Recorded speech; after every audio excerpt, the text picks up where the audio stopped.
All right, I'm going to start going through and reviewing for the PowerPoint 2019 test, just pointing out some things that I know people typically struggle with. So we're going to start going through each of the learning requirements. I do have some of these highlighted, a lot of them are highlighted, none of them are highlighted. Any of them that you want me to go through, just tell me the numbers on there or a whole section, and I can do that for you.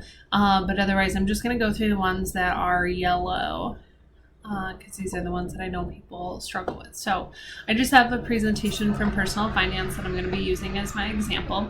So to start, I'm on 1.1, modify the slide master content.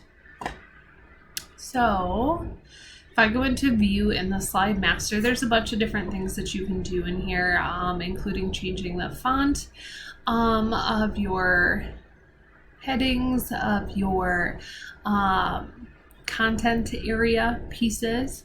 You can change styles of pictures. You can change all kinds of things in here so that by default things go into your presentation the way that you want them to, or if you change one slide, it changes all of them.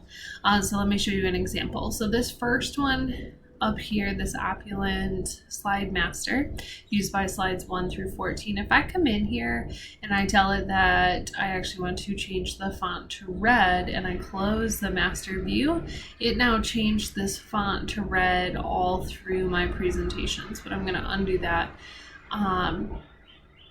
and go back to my green one. But you can easily change a bunch of your slides all at once by editing your own master. Okay, next it wants us to create slide layouts. So we have all these like preset layouts, but you can create your own as well. So I'm just going to put it right in between here. So I'm going to click on this one and insert a layout. So on the test, I've seen ones where it tells you to make one with like content on the left and an image on the right, placeholders. Okay, it does not matter the size, it does not matter the exact location, as long as the correct one's on the left and the correct one's on the right. But you just do this. You can also right click to rename it, whatever it tells you to put it as. Okay, so that's how you create layouts.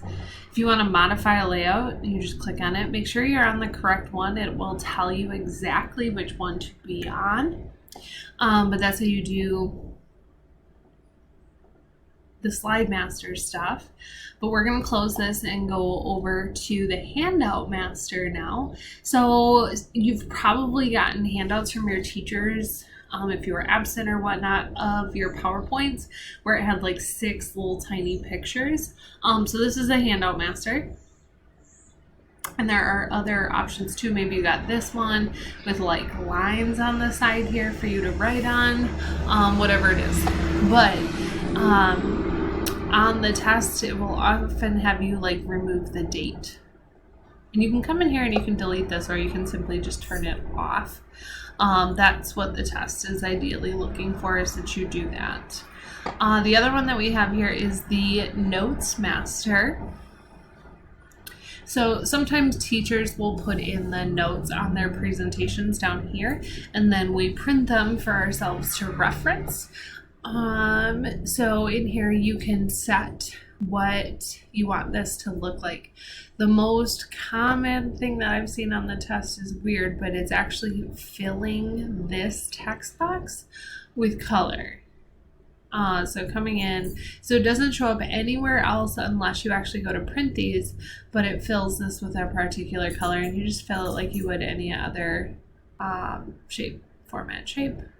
And you can change the fill of that shape, whatever you want it to be.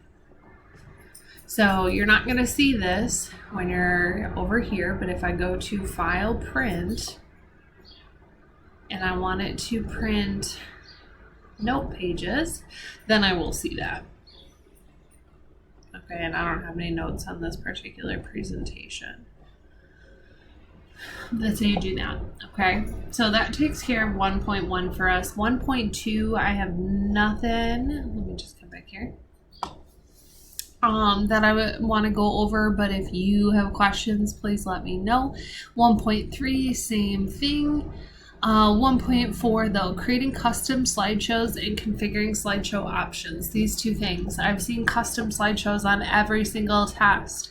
So what this means is maybe I want to print this presentation, but I don't want to include all the slides. Maybe I don't want to include these sample pay stubs in here. I just want to give somebody like a condensed version of the slideshow. So what I can do is I can come over here and do this slideshow. Let's see. Oh, now I gotta think. I don't often do it this way anymore.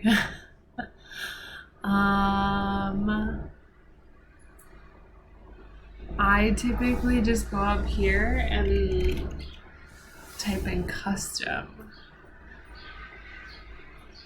I don't remember where it is. But anyways, you just tell it that you want to create a new one. You tell it whatever you want it titled, and then you select the slides that you want to include. So I'm going to do these ones and this one. Tell it to add those slides.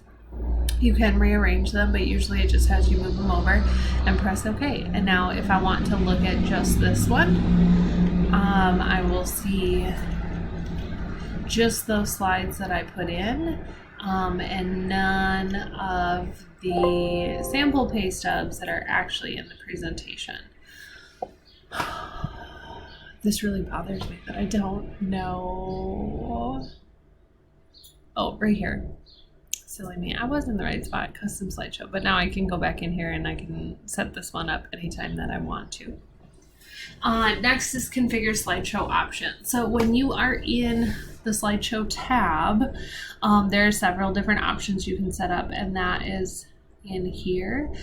So sometimes you may want it to loop continuously, especially if you're using this, say, like as a way to show pictures, you know, during a conference or meeting or something. You can loop it continuously. You can also tell it to advance the slides manually.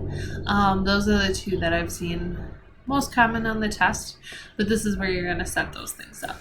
Okay, so that takes care of 1.4. 1.5 is prepare presentations for collaboration. So what we're going to do is we're going to come over, and most of this is going to be over here. We're going to mark our presentation as final. So in the info section, this is where we're going to spend quite a bit of time. You can mark this as final, so that way other people, when they see it, they know that this is the final version, because it may have been shared and different pieces added and taken out and whatnot.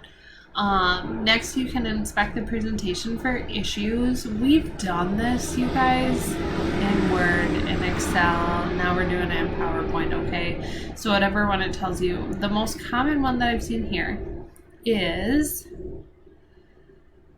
off-slide content. So you know when you're working on a slideshow and you move a picture off of the slide, but it's just like sitting over here in this gray area? That's off-slide content.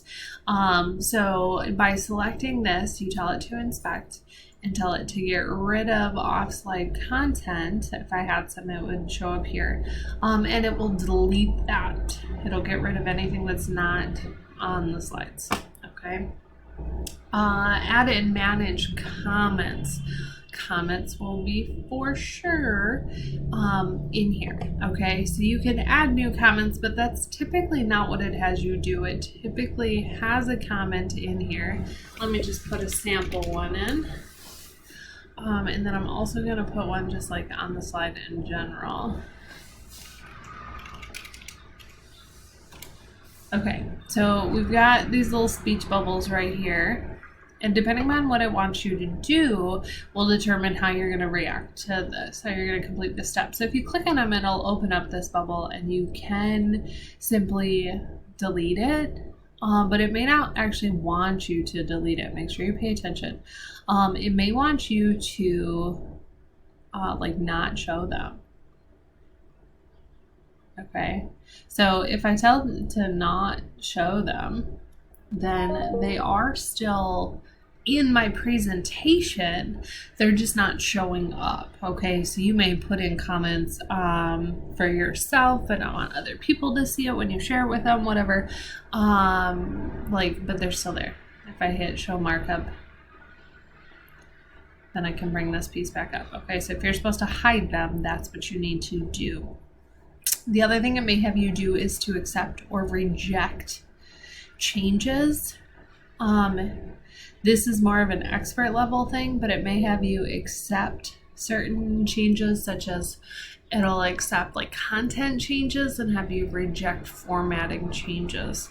It tells you whether they're formatting changes, so you just hit accept anytime that it's not a formatting one. It's actually very straightforward, okay?